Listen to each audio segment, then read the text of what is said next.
Depression doesn't always arrive with dramatic signs. Sometimes it settles in quietly, hiding behind tiredness, indifference, or the inability to get out of bed. From the outside, others might see laziness or lack of willpower. But what Freud would have seen is something entirely different. A silent battle happening within, a voice from the unconscious trying to be heard. In his text, Mourning and Melancholia, Freud draws a crucial distinction between grief and what he called melancholia, which today we understand as depression. While mourning is a response to a clear loss, like the death of a loved one or the end of something meaningful, melancholia is more complex. The person doesn't always know what was lost, and yet the pain is deep, relentless, and personal. Freud believed that in melancholia, the ego turns against itself. The mind, instead of processing pain externally, redirects it inward. That's why people with depression don't just feel sadness. They feel worthlessness, guilt, and failure. They become their own executioner, blaming themselves for everything, often without understanding why. And the most dangerous part is that the voice of depression sounds like your own. It speaks from inside, using your own language, your tone, your insecurities, making it harder to resist. This isn't weakness. This is suffering turned inward. This is emotional pain that hasn't been recognized or expressed, and now it demands to be felt. If you've been feeling like this, it doesn't mean you're broken. It means something in you is asking, maybe begging, for care. You are not weak. You're carrying a weight that was never meant to be carried alone. Freud saw something in melancholia that many still miss today. While sadness is often linked to something visible and understandable, depression, in its deeper form, is a pain that doesn't always explain itself. In his 1917 essay Mourning and Melancholia, Freud explains that unlike mourning, where we know what was lost, melancholia involves a hidden loss, something the conscious mind cannot fully identify. The result is that the self becomes both the judge and the victim. The person begins to internalize the pain, directing it inward, and the ego starts attacking itself.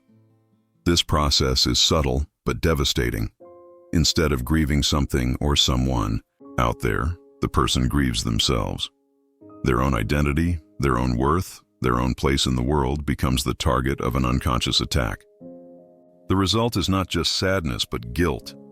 Guilt that seems to arise from nowhere, that floods the mind and makes even simple acts feel undeserved.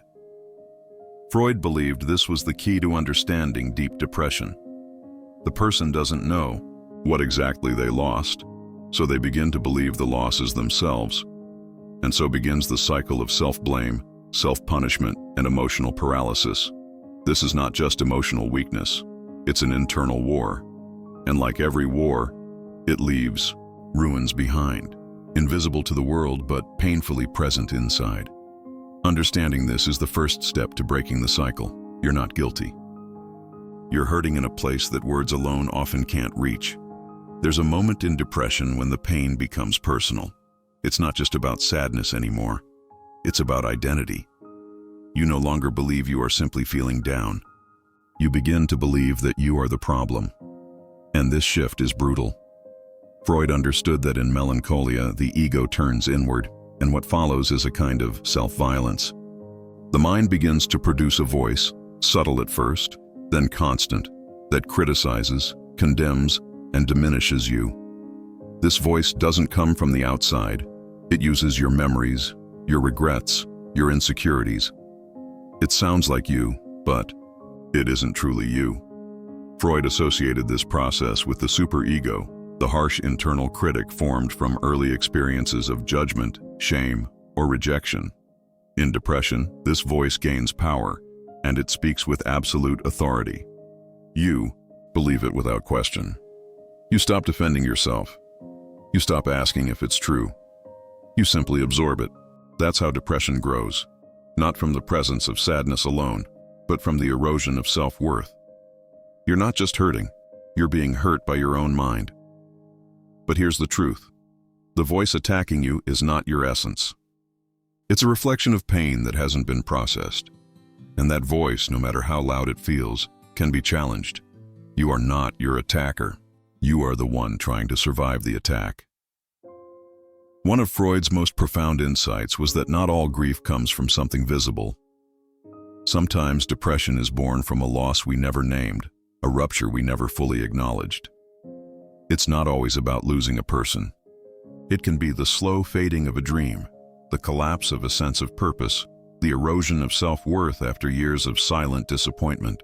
Freud believed that melancholia happens when the mind loses something important but cannot clearly identify what it was. So instead of mourning the object lost, we turn the pain inward. We mourn ourselves. That's why so many people with depression say, "I don't even know why I feel this way." Because the grief has no clear target. It exists in the background, quietly poisoning the present. You may still go to work, talk to people, smile in photos, yet inside, you carry an emptiness you can't explain. That emptiness is the unprocessed grief. And when we don't name what's been lost, we end up believing the loss is ourselves. That's the trap. Depression convinces you that the problem is who you are, when in truth, the problem is what you haven't been allowed or able to grieve. Recognizing this is painful, but powerful. Because once you see the pain for what it is, it stops being a curse. It becomes a signal, a path. And maybe for the first time, you can start to walk through it instead of carrying it alone. One of the most painful myths about depression is that it's a sign of weakness. That if you were stronger, you wouldn't feel this way.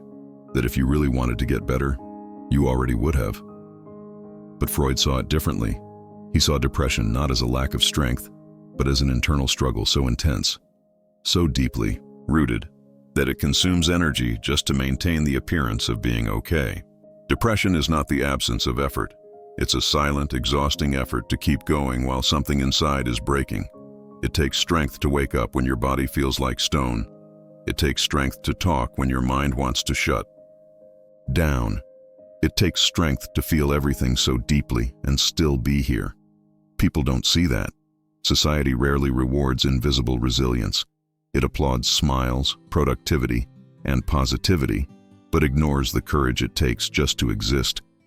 When your inner world feels like a battlefield, you are not weak because you're struggling. You are someone who is carrying pain that others can't see. And carrying that pain every day, even without a clear destination, is not failure. It is survival. Freud understood that depression isn't about laziness or giving up. It's about a system overwhelmed by unresolved grief, turned inward. If anything, it means you've been fighting too long, too hard, and too alone, and admitting that, far from weakness, is the first true act of strength. Freud believed that much of our suffering comes from what we don't say, not because we don't want to, but because we don't know how.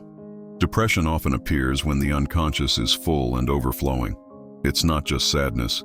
It's a buildup of everything that was silenced, repressed, ignored. The unconscious doesn't forget. It keeps the emotions we weren't allowed to feel, the griefs we never processed, the anger we swallowed. And eventually, it finds a way to speak, through the body, through fatigue, through anxiety, through depression. When Freud said, the unconscious is structured like a language, he meant that even our silence has meaning.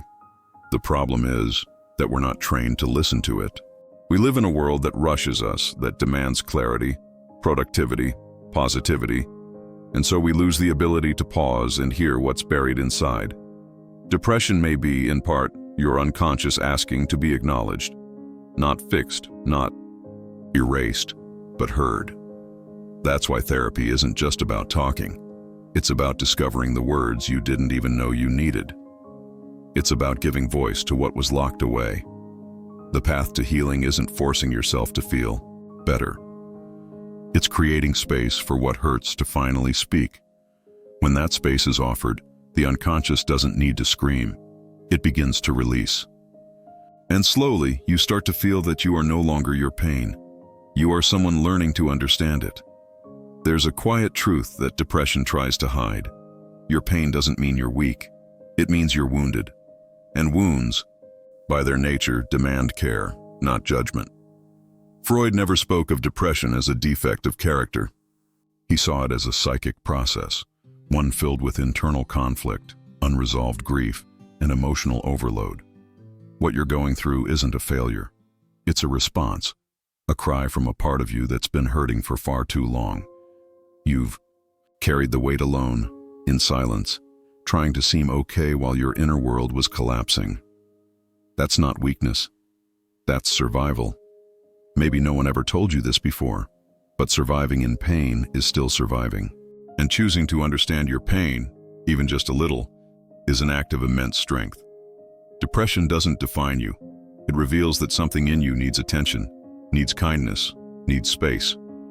And as you begin to listen to that, you begin to reclaim the parts of yourself that depression tried to erase. Healing doesn't start with pretending to be fine.